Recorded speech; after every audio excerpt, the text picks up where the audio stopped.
The first ever animated content to this brand new series is finally out there in the internet, and I wanted to talk about it. As people know, I'm a pretty big fan of this series, and I enjoy it as well, even though being controversial with some of the stuff that is done.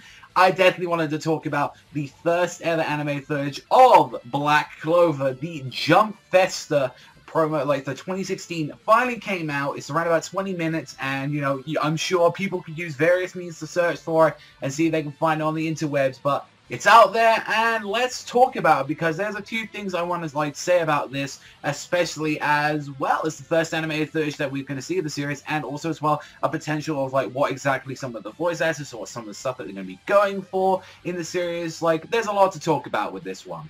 As you guys know, I collect quite a bit of Clover, and also as well, it's one of the other few series I'm known to, next to Fairy Tail being the other magic series I talk about and generally enjoy regardless of its flaws. Now, the thing with this Jump Festa thing that came out in 2016 is that for people wondering, where the hell are they adapting, where are they going, it's what they did with this one was they pretty much just did the entirety of Chapter 1. So people could just see Chapter 1 and see pretty much what they did. However, they did add tiny little bits here and there of a future fight from volume 3 and 2, so versus Mars. And the biggest thing I wanted to talk about, at least with all the content that they had that they were gonna do with this footage, although not too much, was definitely I want to talk about the animation and the art style for this. Studio Zebek were the ones behind this animation, which isn't the main studio that apparently is going to be doing the anime, the TV anime for a lot of people we've been hearing about. They're the people that are normally responsible for the To Love Ru animes, and I think pretty much that's the only thing they're really known for. They don't really go out of their way and do any big popular anime. So this was kind of surprising for this, and I've got to say, out of most of the characters, it was the thing I always mentioned, I didn't like the main animation style that they had for a bunch of the characters. I thought Yuno looked fucking weird. I think Mars, out of everyone, although you didn't get to see him for a lot of it, you only honestly probably saw a minute of footage with that guy. I think he looked fucking terrible. I think generally he looked really rough style from what they were showing from there. However, they were trying to integrate CG with the magic, which I think looks kind of really good with the crystals. I don't know too much when we got the chains guys. There was a bunch of stuff where I felt art-wise, it looked fucking gorgeous. I loved the entirety, when you see the backgrounds, this ancient Victorian England countryside. I absolutely love all of that stuff that they were going out there. I thought the art direction was really good, with the exception of some of the character models. I felt they personally it just looks way too often some of them just don't look like Tabata's style or generally, and I was I was a little bit disappointed seeing about that. The voice actors, though, I was kind of surprised with Yuno's one,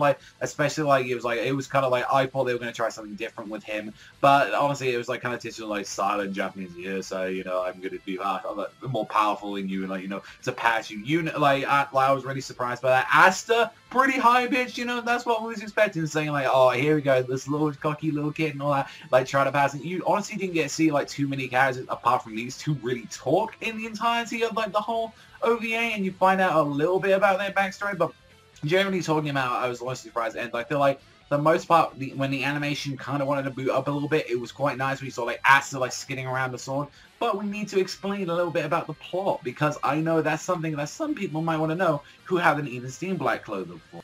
Black Clover is about an orphan named Asta who actually can't use any magic in her world, completely filled to the brim with it. And yes, if you saw the intro for the start of that series as well, when you saw it, you got to see as well that they were attacked by a giant demon and they were saved by the magic emperor of the country. Now, you can kind of see where some of this is going immediately with what some of the stuff it inspires / rips off from it, but yeah, it has a lot of Naruto feats from there, especially with the whole main character's things, his whole, has a catchphrase, not giving up is my magic, and then also as well, adding the fact that he uses a giant sword, which is very convenient. It looks a lot like the scene when Ichigo gets his, Zanpakuto the first time in Bleach.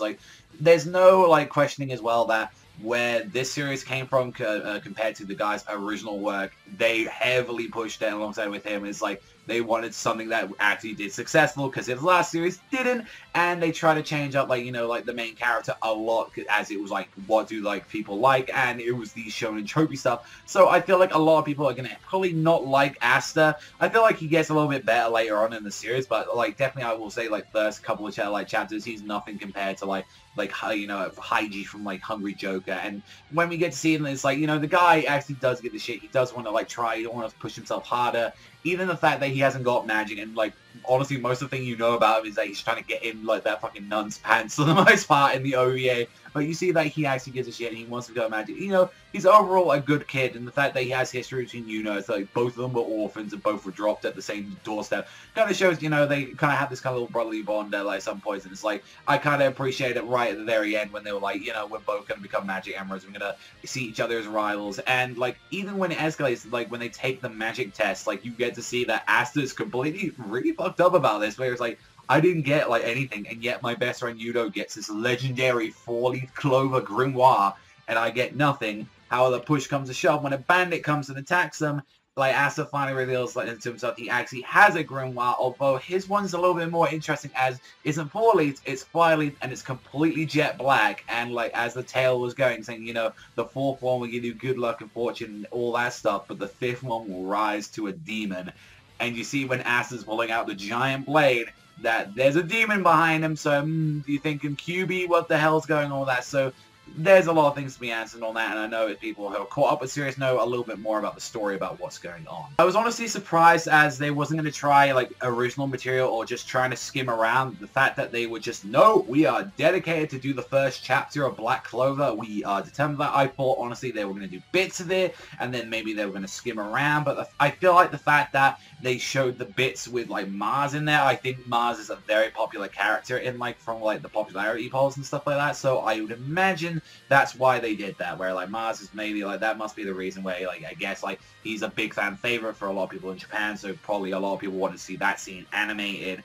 But then again, they did have a lot of material, like even like with the ending you got to see, as they showed like this anime opening kind of as like what they had in mind for it, you get to see multiple characters. Funny, you don't get to see any of the Black Bull members. Like, you get to see Vengeance, you get to see, like, Leo, like, you get to see, like, all these characters, like, showed off, and I was like, oh, like, we're not going to see the Black Bulls at all. We're not going to see Vanessa, Ragnar, Lark, like, Yami. I wanted to see my boy Yami like that, but we didn't get to see anything of that. We did get to see, like, you know, a couple of, like, characters, and I kind of appreciate it. It's like, oh, that's kind of nice to see that. But other than that, that's practically it. Like, we didn't get too much on that. I feel like for a lot of people that they just want to see an animated version of the first chapter, it's out there, and we've been talking about like how, like, you know, Period's gonna be doing this like for a while. So I feel like it's gonna be like the animation, like how the characters are gonna be look, is gonna be a little bit cleaner. I think that was generally my only problem for it. I didn't mind it. It wasn't extremely high budget, so you wasn't seeing insane stuff, but I definitely did like